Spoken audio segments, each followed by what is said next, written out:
और कह सकते हैं variation in viscosity due to effect of temperature. Effect of temperature.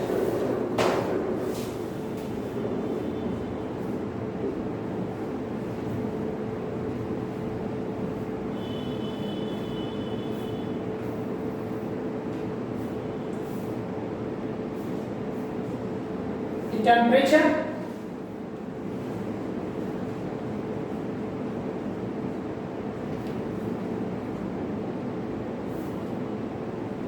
affects to viscosity of fluid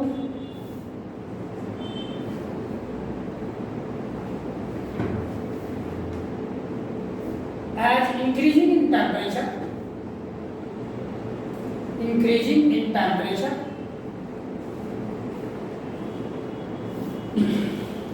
viscosity of liquid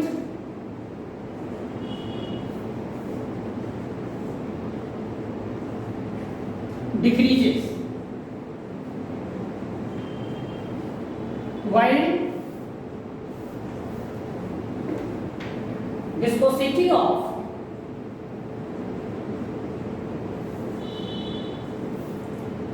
gases increases at increasing temperature. ये तो result है viscosity का। Liquid में डिक्रीज करता है टेम्परेचर रेज होने से और गैस में ये डिक्रीज करता है। तो इसका रीजन क्या है? What is the reason behind? Reason इसका है the viscosity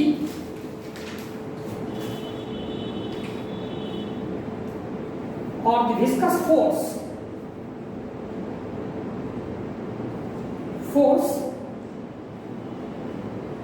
depends on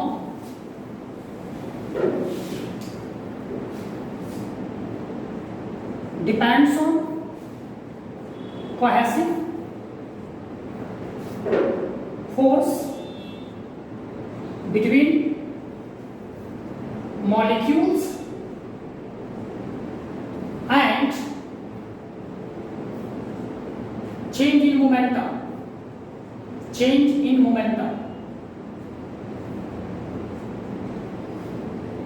In case of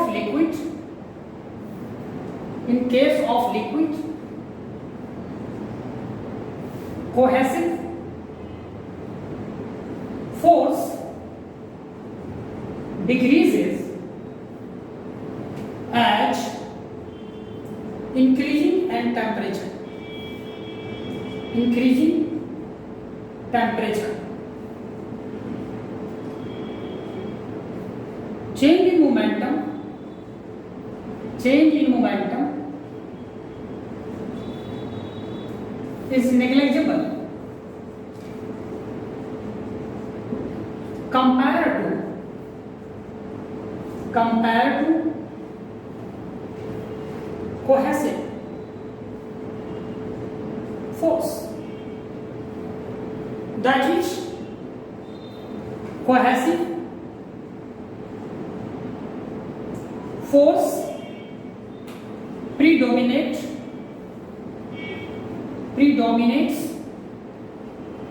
to change in momentum.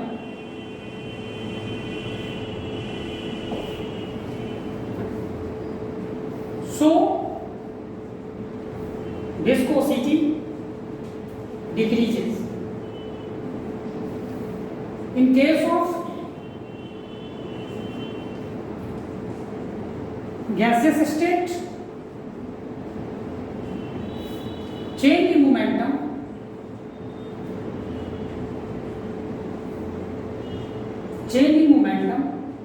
is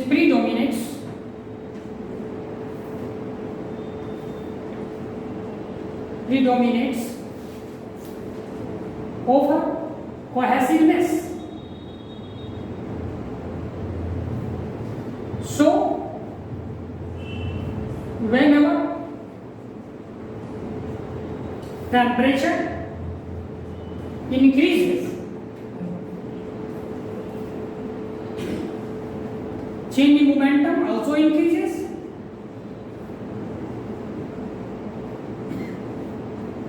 Change in momentum also increases. Hence, viscosity of gas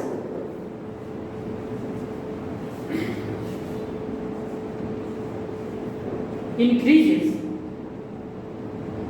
at increasing temperature. इतना लंबा अगर नहीं लिखना है तो 2 पॉइंट्स याद रखना पड़ेगा। पहला, विस्कोसिटी ऑफ लिक्विड जो होता है, viscosity of liquid directly proportional to cohesive force. Viscosity of gaseous state directly proportional to momentum change.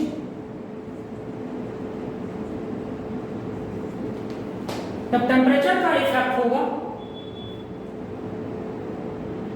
तो कोहेसिव फोर्स को क्या करेगा? रिड्यूस करेगा। As increasing temperature, as increasing temperature, cohesive force between liquid molecules, liquid molecules decreases. So viscosity also decreased. अगर यहां देखें, in case of gas के case में क्या होगा? जब इंक्रीज होगा टेम्परेचर देंगे तो स्पीड क्या होगा, काइनेटिक एनर्जी क्या होगी, यानी गैसेस मॉलिक्यूल्स का जो नंबर ऑफ कॉलिजन है, ये फ्रीक्वेंसी जो कॉलिजन का वो हाई हो जाएगा। अगर हाई होगा तो चेंज इन मोमेंटम क्या होगा? ज्यादा बड़ा होगा। और विस्कोसिटी जो गैसेस स्टेट में होता है वो डिपेंड किस पे करता है? चेंज इन मोमेंटम में। ये मोमेंटम बढ़ेगा, इसका मतलब विस्कोसिटी हाई होगी। In case of gas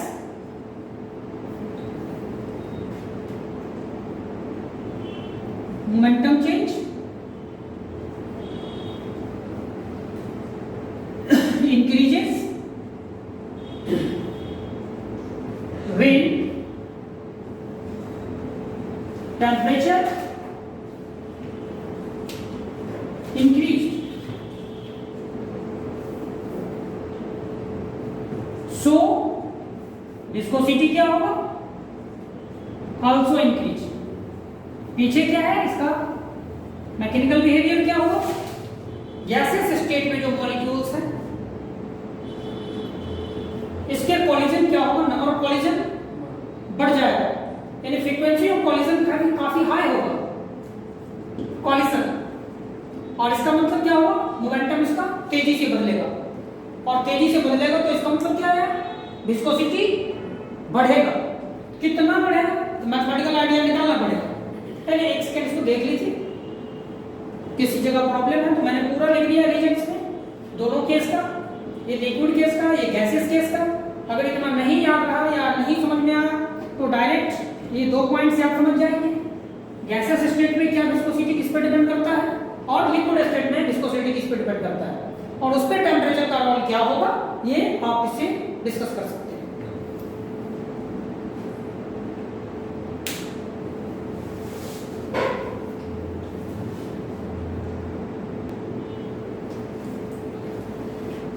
To determine viscosity of liquid at given temperature,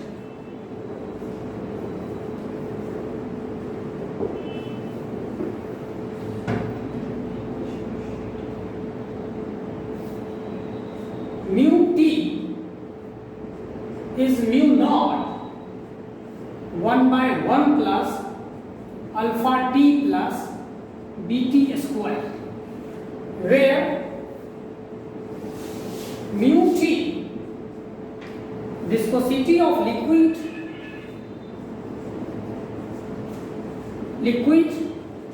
at T degree Celsius temperature. दो बार प्लस लिखते हैं क्या? अल्फा एक टी है और ये plus beta T square mu naught viscosity of liquid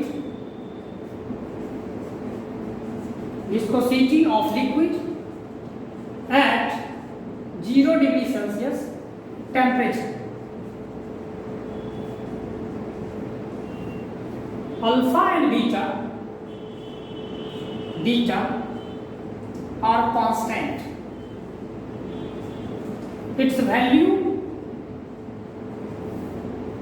depends on nature of liquid। पहले आप वाटर का करें। अगर वाटर का केस है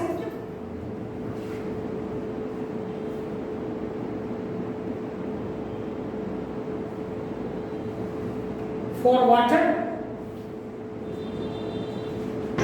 mu naught 1.79 10 to the power minus 3 points।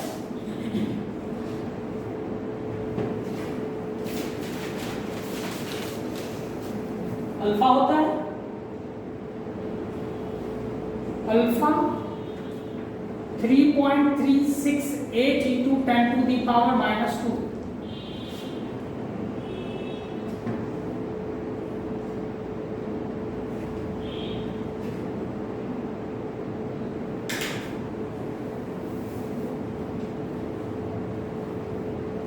इतना पॉइस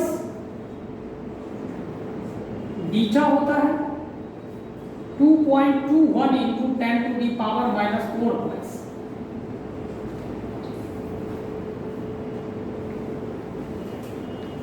अगर किसी पर्टिकुलर टेम्परेचर पर विस्कोसिटी निकालना है,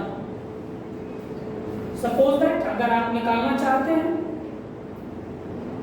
21 डिग्री सेल्सियस या 20 पर, तो म्यू 20, तो यहाँ म्यू नॉट आएगा, ये तो फिक्स रहेगा। तो सर टेम्परेचर डिग्री सेल्सियस, हाँ डिग्री सेल्सियस में यहाँ 1 प्लस अल्फा का वैल्यू रख देंगे और टी के जगह यहाँ 20 मल्टीप्लाई करेंगे, यहाँ बीटा का वैल्यू रखेंगे और 20 का स्क्वायर करेंगे और यहाँ कैलकुलेट करेंगे म्यू नॉट ये रख के, तो हमारा ये वैल्यू आ जाएगा। तो ये हुआ लिक्विड के लिए। गैस के लिए अलग होता है।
इसको मिटा देते हैं। अब किसी गैस के लिए क्या डेवलप होगा?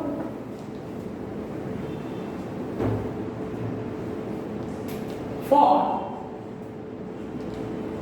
gases, mu T is equal to mu naught plus alpha T minus beta T square। where mu naught viscosity of gas at 0 degree is temperature, alpha and beta are constant and its value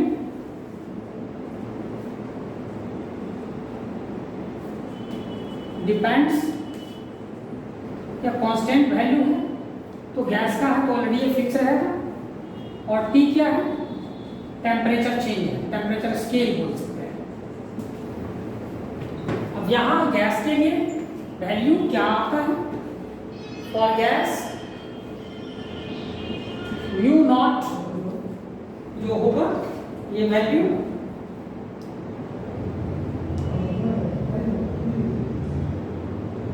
1.7 10 to the power minus 5 twice alpha 5.6 10 to the power minus 8 twice beta 1.189 10 to the power minus 10 twice। ये constant value और किसी temperature पे आप इसको major कर सकते हैं।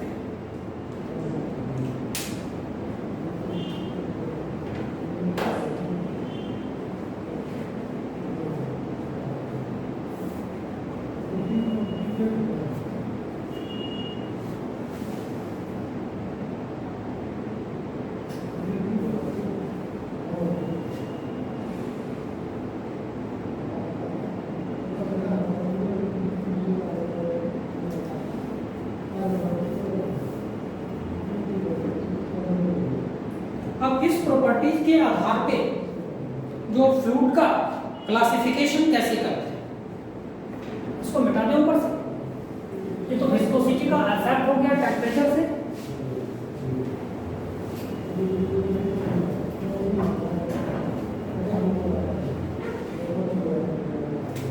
Classification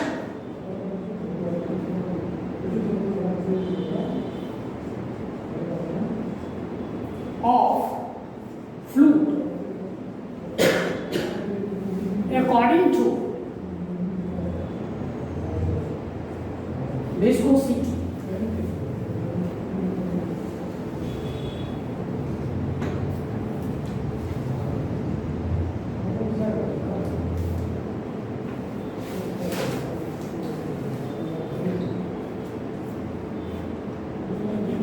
according to viscous the viscosity of fluid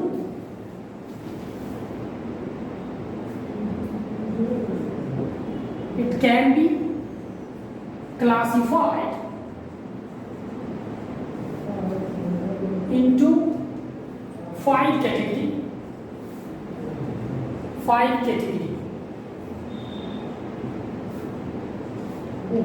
सबसे पहला कैटेगरी है आइडियल फ्लूइड,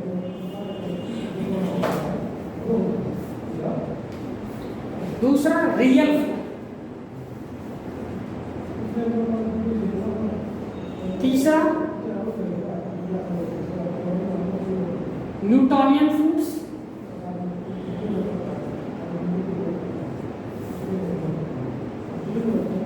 चौथा non Newtonian fluid,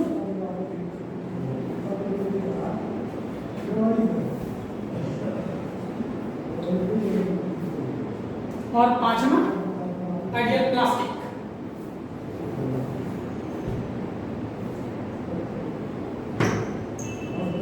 ideal plastic ये जो कैटेगराइजेशन होता है वो डिपेंड करता है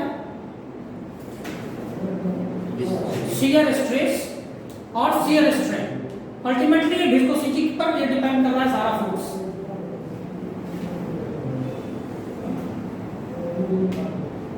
आइडियल फ्लूइड का मतलब ये दुनिया में होता नहीं है।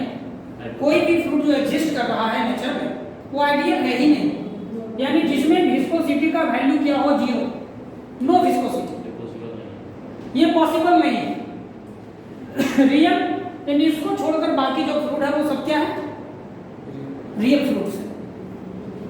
यहां अगर आपने एक्स एक्सिस को ले लिया, इसको वेलोसिटी ग्रेडियंट और इसको आप ये कह सकते हैं शियर स्ट्रेन।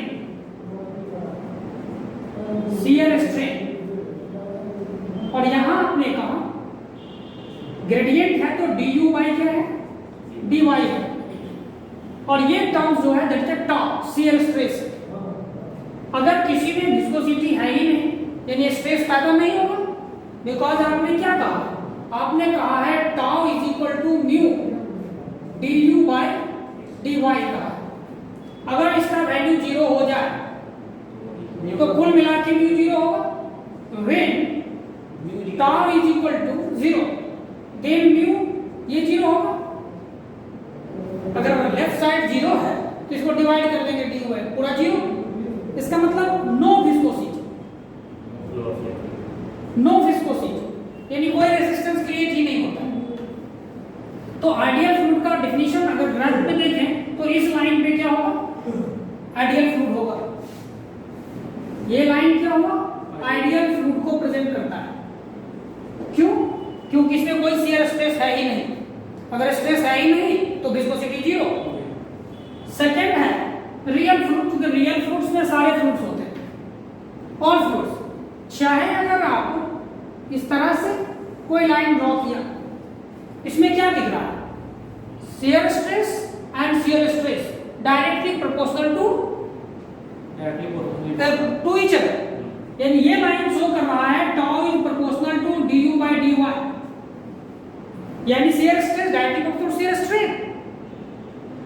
इसका मतलब ये कौन सा लॉ है, न्यूटन्स लॉ ऑफ विस्कोसिटी है।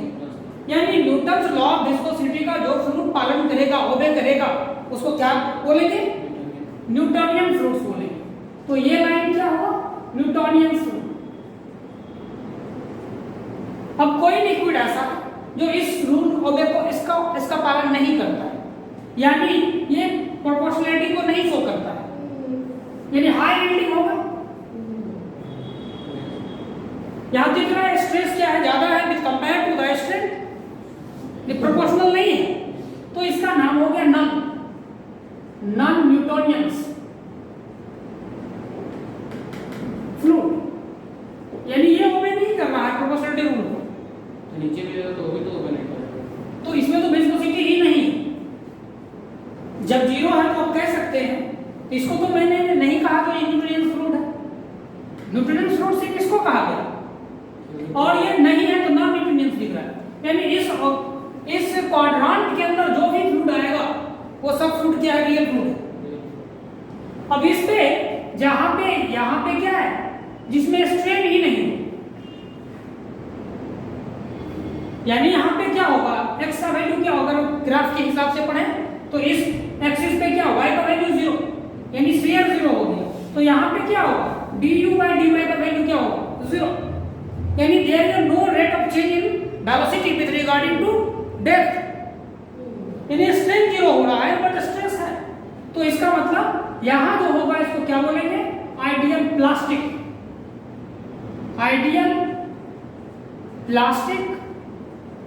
फ्लूइड। यहां स्ट्रेस है बट ये 0 है। सर स्ट्रेस को आने के लिए स्ट्रेन होना जरूरी है। हाँ, स्ट्रेस तभी अपीयर होता है, स्ट्रेन आएगा, डिफॉर्मिंग होगा। तो ये तो नॉन डिफॉर्मिंग हो गया, यहां तो स्ट्रेन आएगा ही नहीं। तो ये नॉन डिफॉर्मिंग कब होता है, वो प्लास्टिक नेचर हो गया, इलास्टिक नेचर रहा ही नहीं। और विदिन द ग्राफ ये जितने भी लिक्विड इसमें हैं तो सब क्या है, ये हो चाहे ये हो, all of the real fluids. पहले इसको आप इस ग्राफ को बना लीजिए, तब इसका डेफिनेशन लिख देते हैं।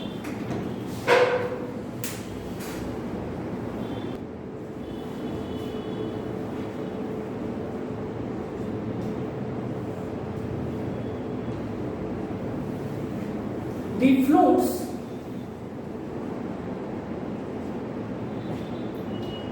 which are incompressible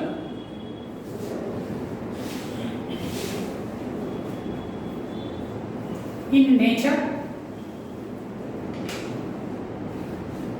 and no viscosity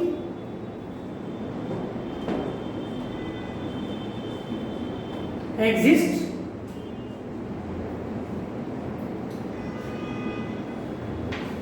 such fluids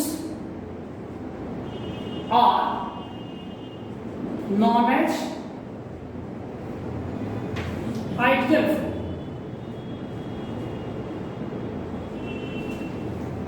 But in fact,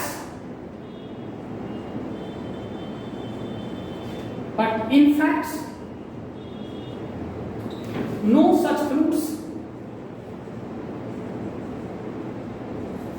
exist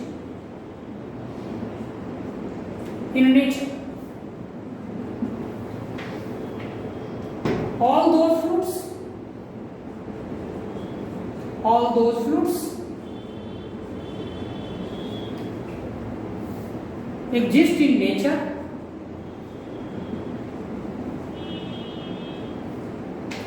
having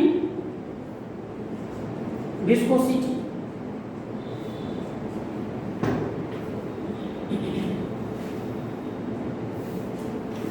second जो है रियल फ्लूइड्स,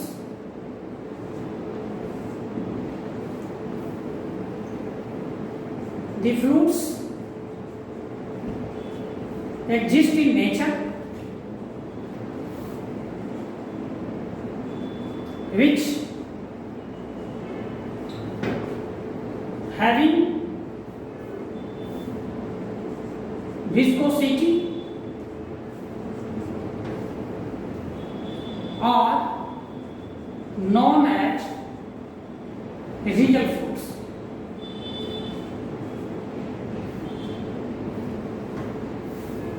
थर्ड है आपका Newtonian fluid.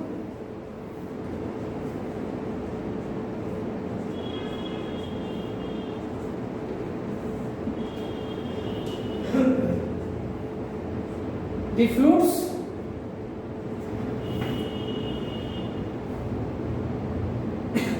in which shear stress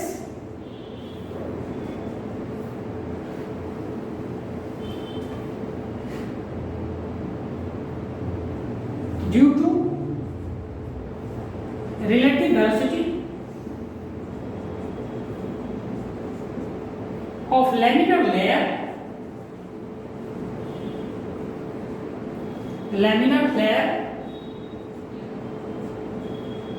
is directly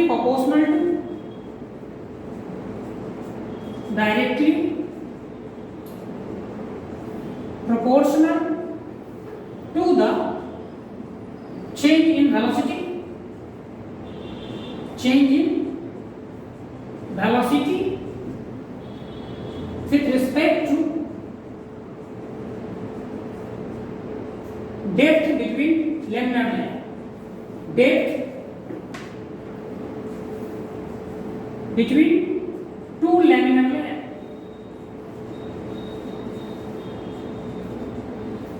are considered as Newtonian fluids.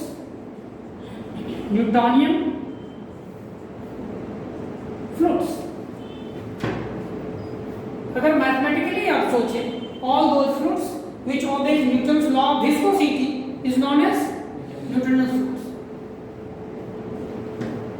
थोड़ा सा इसको और आइडियल को मिटा देते हैं, थोड़ा सा ऐसे भी इसको कह सकते हैं, the fluids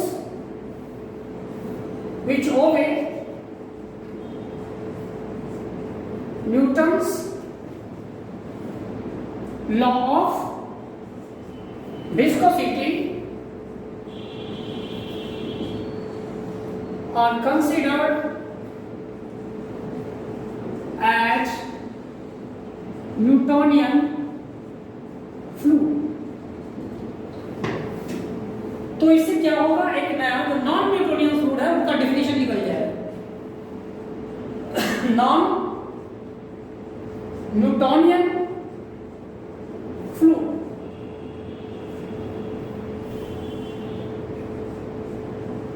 the fluids which do not obeys Newton's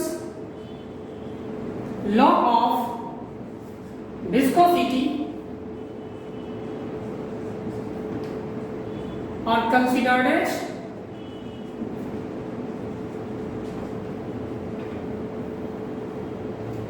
non-Newtonians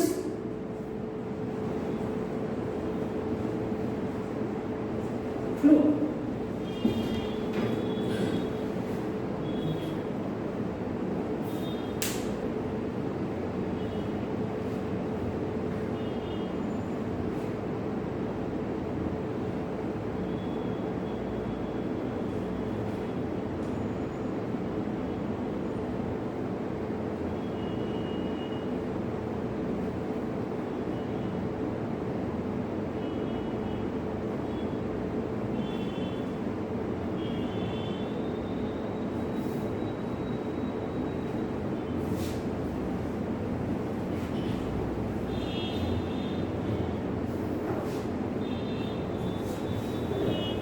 अगर नॉन न्यूटोनियंस है तो इसमें एक वर्ड आप जोड़ सकते हैं, shear stress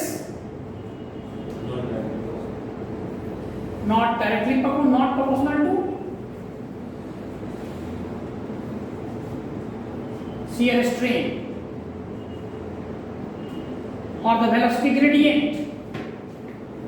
सर ये सब लेमिनर लेयर जो है ये तो लेमिनर फ्लो के लिए एप्लीकेबल है। हाँ, लेमिनर तो फ्लो हम ले रहे हैं, विस्कोसिटी कब अपीयर होगा, बिटवीन टू लेमिनर लेयर में ही विस्कोसिटी अपीयर होता है। टर्बुलेंट फ्लो है जब लेमिनर लेयर्स आते हैं, जब अगर फ्लो आप करा रहे हैं वहां तो एक और टर्बुलेंट जब होगा तो वहां कोलिजन का पार्ट होगा, वहाँ मिक्स होता है। हाँ। तो यहाँ तो आप कह रहे हैं जो अगर लेमिनर लेयर में फ्लो कर रहा है तभी रेसिस्टेंस प्रोड्यूस हो रहा है, तो ये विस्कोसिटी जिसको कहा, और उस विस्कोसिटी के आधार पे बेस पे आपने फ्लूइड को क्लासिफाई कर दिया। अब जहां आप करेंगे, अब नया नया फ्लूइड है, टर्बुलेंट फ्लो होगा, रोटेशनल है, इरोटेशनल है, तो उस केस में आप उसके अलग मैकेनिज्म को आप देखेंगे, उसमें चेंज होगा। अब यहाँ है ideal plastic flow.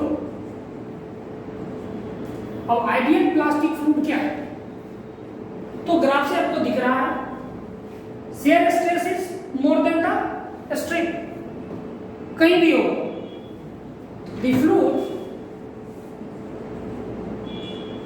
in which shear stress is more than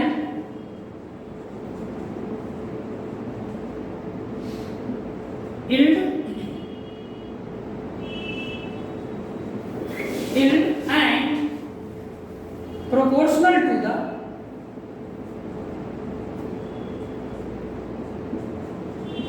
velocity gradient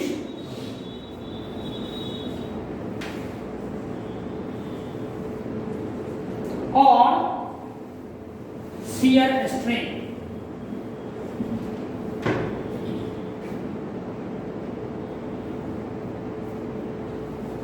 sir जो न्यूटन फ्लूइड होगा वो आइडियल प्लास्टिक फ्लूइड होगा। आइडियल कैसे हुआ, आइडियल में आपने क्या कहा, स्ट्रेस ही नहीं, आइडियल प्लास्टिक का ये आइडियल तो इसमें क्या है, ये तो प्रोपोर्शनल ही हो गया। जब आपने कहा ये जो होगा shear stress always greater than the yield, यानी हमेशा क्या होगा, इससे कंपेयर बहुत बड़ा होगा, यानी स्ट्रेन यहां जब आएगा तो स्ट्रेन दिखाई नहीं देगा, जीरो हो जाएगा, तभी तो वो प्लास्टिक होगा।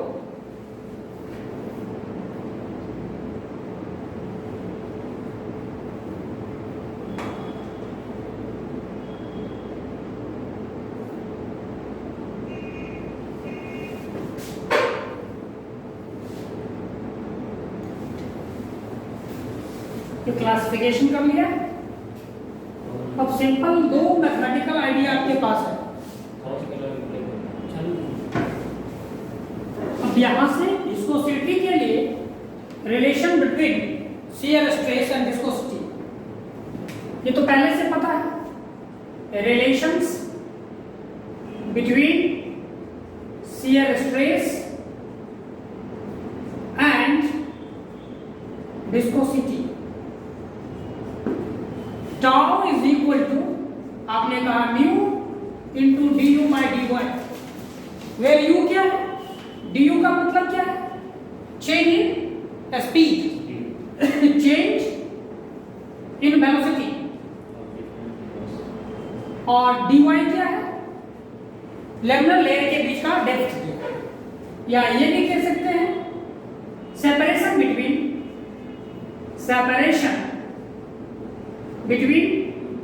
To laminar layer. अब इस पे कुछ न्यूमेरिकल्स है। जैसे पहला क्वेश्चन है, if the velocity distribution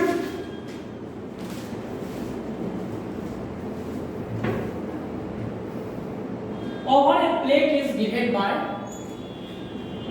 over a plate is given by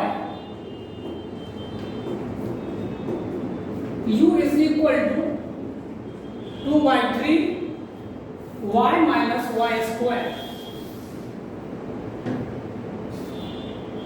where velocity in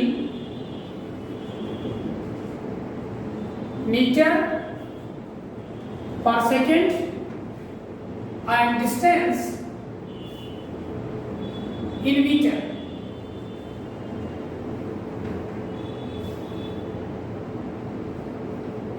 Determine the shear stress.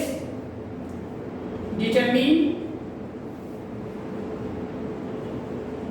the shear stress at y0 and y 0.15 meter, 15 meter, ये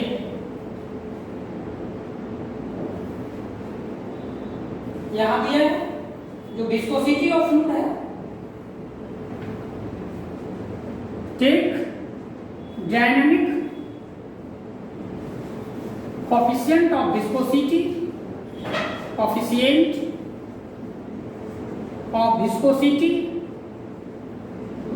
that is mu equal to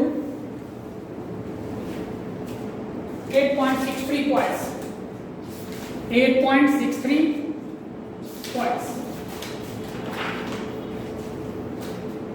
बहुत आसान है क्योंकि एक relation आपको यहां दिख रहा है, du by dy निकालना है, तो डायरेक्ट इस इक्वेशन को u equal to 2 by 3 y minus y square है, differentiating on both side with regarding to y, तो ये क्या बनेगा du by dy, और ये क्या हो जाएगा मेरा 2 by 3 minus 2y। तो फर्स्ट क्वेश्चन में है tau at y equal to 0, formula क्या होता है mu into du by dy at y equal to 0। तो म्यू कितना है, इतना पॉइस है, जबकि डेटा क्या है मीटर पर सेकेंड में है, 10 से डिवाइड करेंगे, यानी 8.63 डिवाइडेड बाई 10, और du by dy का वैल्यू कहां से आएगा, यहां से। जब y 0 करेंगे तो ये क्या हो जाएगा 2 by 3, कैलकुलेट करेंगे तो ये मेरा आंसर हो जाएगा 3 2 6 12 17, 3 into 10, 3 से डिवाइड कर लेते हैं, 3 5 15, 3 7 21, 3 5 33, डिवाइडेड बाई 10, 0 5 0.057573 इतना है।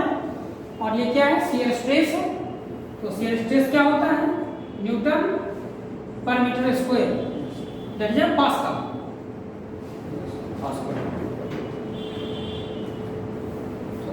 y is equal to 0.667 आ रहा है। कैलकुलेशन सही कर लीजिए।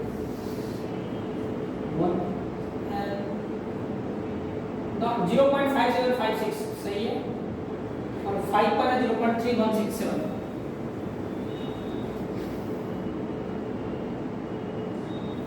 अगर आप y नॉट पे करेंगे, y का वैल्यू 1.5 है, तो डायरेक्ट यहाँ से t y 0.15, ये तो सेम कांस्टेंट है 8.63 बाई 10, और यहाँ पुट करेंगे 2/3 और 2 इंटू 0.15, तो कैलकुलेशन से ये क्या आएगा 0.863, ये और यहाँ आ गया ये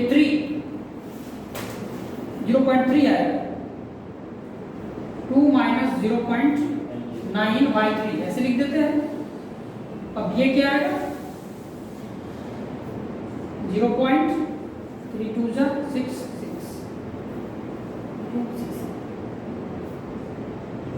3 8 जा 2 7 जा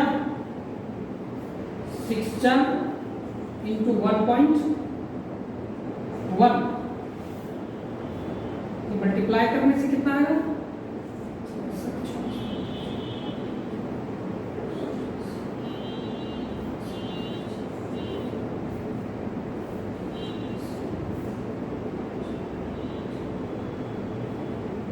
ना 0.316, आंसर कितना है 3167, सही है।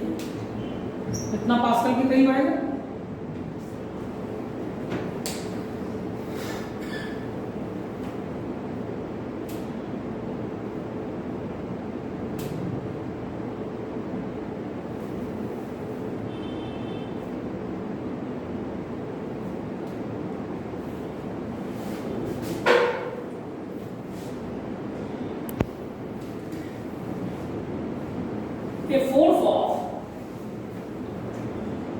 A force of 2 Newton per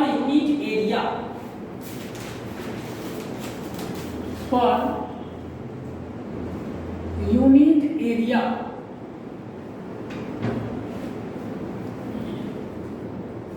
to maintain this speed,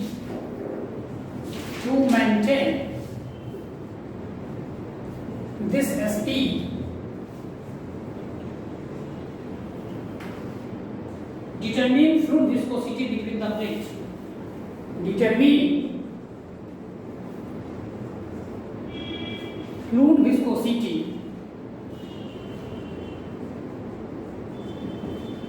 between the plates.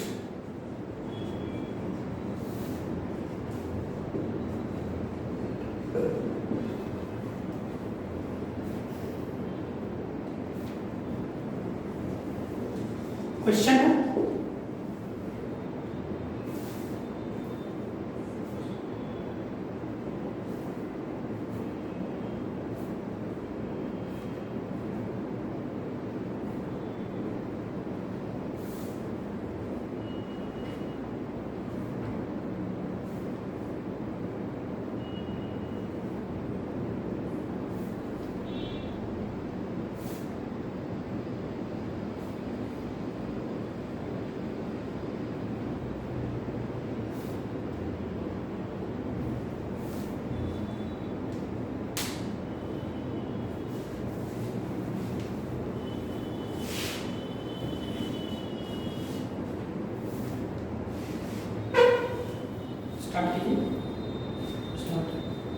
अब यहाँ क्वेश्चन में देखिए कह रहा है प्लेट इतना mm distant from a fix plate, suppose that ये हमारा फिक्स प्लेट है,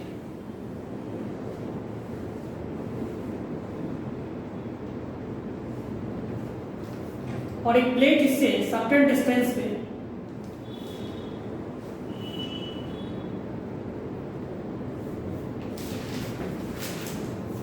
इस प्लेट से ये जो डिस्टेंस बचा कितना बचा 0.025 mm है, यानी 10⁻³ मीटर कर देता है। और इस प्लेट का स्पीड किधर कितना है 60 मीटर 60 सेंटीमीटर पर 60। 60 सेंटीमीटर पर इसके रिगार्ड में 60/100 मीटर पर सेकंड है, यानी ये जो पार्ट हो गया मेरा dy हो गया और ये स्पीड है du हो गई, यानी दोनों प्लेट के बीच में जो डिस्टेंस क्रिएट हो गया। तो यहाँ क्या दिया हुआ है 2n पर यूनिट एरिया में फोर्स लग रहा है, तो टाउ जो हो गया 2 न्यूटन पर मीटर स्क्वायर हो गया, हमने मीटर स्क्वायर ले लिया। Then tau is equal to mu into du by dy।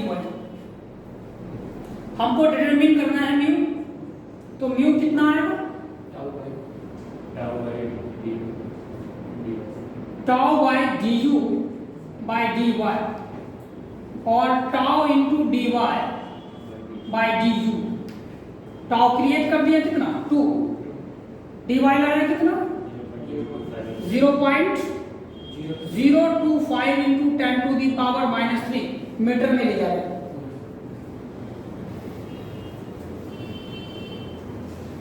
और du कितना आया 0.6। ये कैलकुलेट करेंगे तो कितना आएगा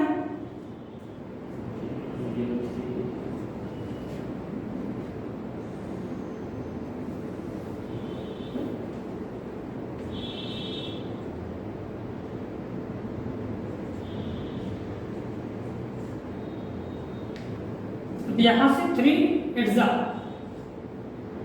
और 3 3 जा -5 आएगा। इतना मेरा क्या आएगा न्यूटन है, सॉरी इसको कह सकते हैं आप न्यूटन सेकेंड पर मीटर स्क्वायर।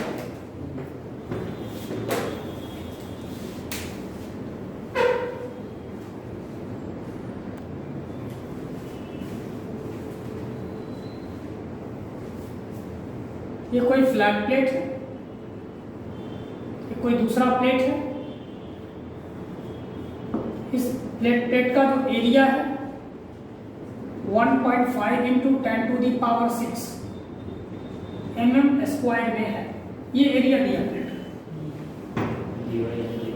और सेपरेशन कितना है 0.15 mm और ये स्पीड इसकी कितनी है 0.4 मीटर पर सेकेंड। इन दिस स्पीड इसके रिलेटिव स्पीड है, दैट इज ये du हो गया और ये सेपरेशन बिटवीन देम है dy हो गया। सिंस और इसमें एक चीज और दिया है विस्कोसिटी, ये लेना है 1 पॉइंट क्वेश्चन में हैविंग विस्कोसिटी एज 1 पॉइंट, ये गिवन है। तो यहां से आप लिख सकते हैं tau is equal to mu into du by dy। ये 1/10 हो गया, du आपका 0.4 हो गया और ये 0.15 इंटू 10⁻⁻²।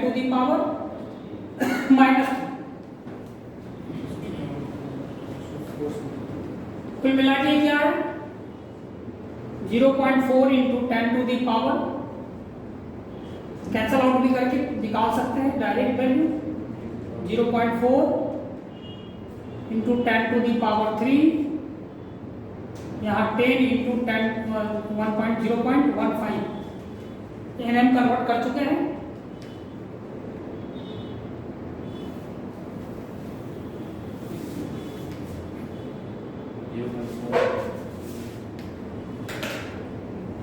पर अगर ये 0 कैंसिल करेंगे तो 1 0 2 0 कैंसिल कर दीजिए एक ये पॉइंट वाला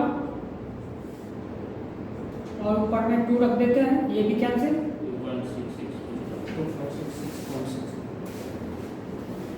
2.66 into 10 to the power 2. पूरा मल्टीप्लाई करके कितना है? 2.66 into 2.66 into 10 to the power 2.66 10 to the power 2. Plus 2, ये मेरा क्या है? न्यूटन पर मीटर स्क्वायर है। Yes. क्वेश्चन में पूछ क्या रहा है? Force. Force to the power 2. तो टाउ क्या होता है? Tau square. Force by area होता है। एरिया से मल्टीप्लाई करो। therefore इसको आप एरिया से मल्टीप्लाई करें, फोर्स रिक्वायर्ड कितना हुआ? Tau into area. तो ये मेरा है 2.66 इंटू 10 टू दी पावर 2 और एरिया आपका है 1.5 into 10 to the power 6। mm square है तो मीटर करना 10 टू दी पावर -3 1 mm से, फिर करना पड़ेगा 10 टू दी -3 2 mm स्क्वायर होगा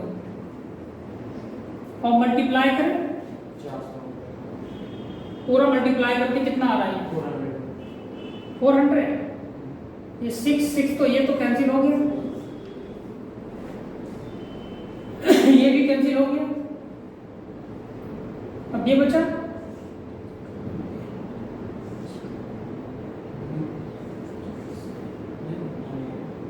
ये आ रहा है कितना न्यूटन आ रहा है? 396 न्यूटन।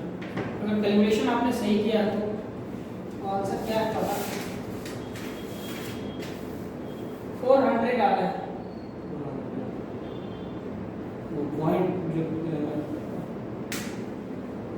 40 का कम है 400 में। हाँ 2.66 मिलियन सही आ रहा है।